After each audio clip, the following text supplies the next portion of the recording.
म्हटलं मग शिवसेनेचे 6 खासदार हे भारतीय जनता पक्षामध्ये न जाता शिंदेकडे का गेले?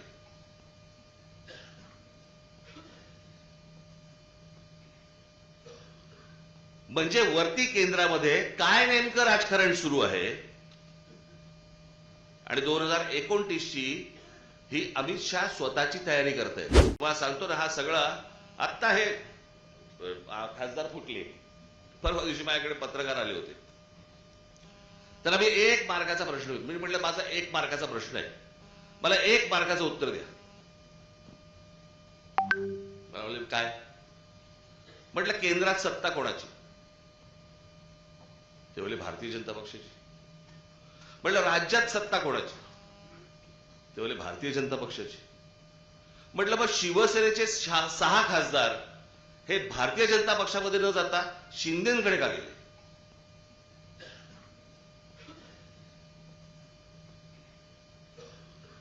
म्हणजे वरती केंद्रामध्ये काय नेमकं राजकारण सुरू आहे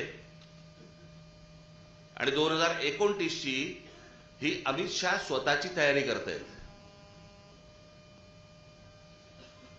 आणि त्याच्यामुळे भाजपमध्ये तर असतील, जर विरोध करणारे असतील तर बाकीचे जे सगळे गट आहेत ते बरोबर असलेले बरे, याच्यासाठीची नाही तर 6 भाजपमध्ये जाऊ शकले असते.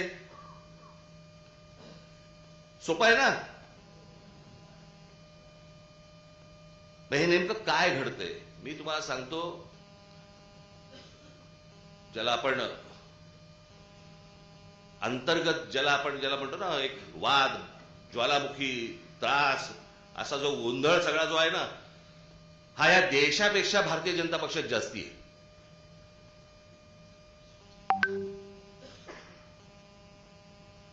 इतकं आतून सगळं त्यांच्याकडे पण पेटलेलं आहे. आता फक्त नरेंद्र मोदी आहेत, एक तिकडे एक मॅग्नेट आहे, त्याच्यामुळे सगळं शांत आहे.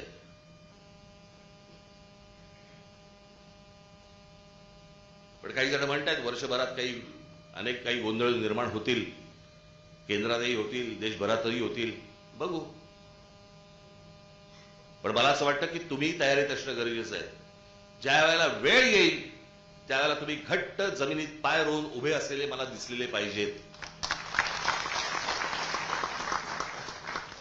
आणि म्हणून या एसआयआरच्या तयारीला लागा.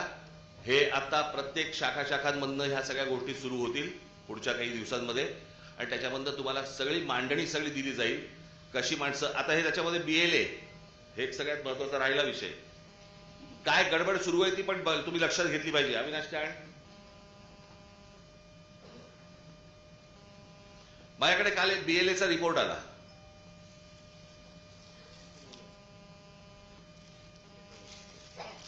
BLAचा रिपोर्ट आला माझ्याकडे.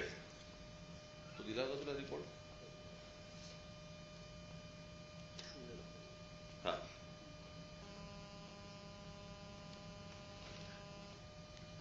आपण BLA वरती मेळावा घेतला होता, BLA नोंदणी करण्यासाठी. म्हणून आपल्या BLAंची जी आता माझ्याकडे रिपोर्ट आला त्याच्याप्रमाणे प्रत्येक ठिकाणी 0-0-0-0-0. मला समजेना, म्हटलं बिलकुल काम नाही केलं. काल अविनाश आला होता, अविनाशला विचारलं, म्हटलं अरे अविनाश, म्हटलं ठाण्यामध्ये, संपूर्ण ठाणे शहरामध्ये मला 0 दिसतोय. जो सरकारी आकडा होता, म्हटलं 0 दिसतोय.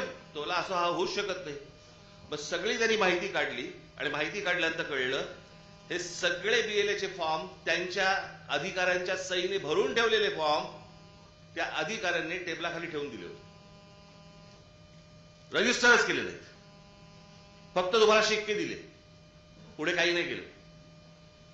हे प्रत्येक निवडणूक जे अधिकारी आहेत तिकडचे या शहरांमधले इतर, यांच्यावरती तुम्हाला दबाव आणावा लागेल.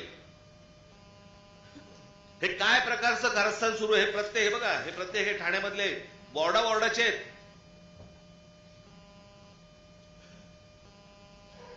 म्हणजे आता इथे हा कुठचा तू दिला होतास, ओवळा माजिवडा, बरोबर ना? महाराष्ट्रातील सर्व बातम्यांचे विश्वासार्ह व्यासपीठ. सकाळच्या सर्व सोशल मीडिया प्लॅटफॉर्मला लाईक, फॉलो आणि सबस्क्राईब करा. तसंच सर्व नोटिफिकेशनसाठी बेल आयकॉन प्रेस करायला विसरू नका.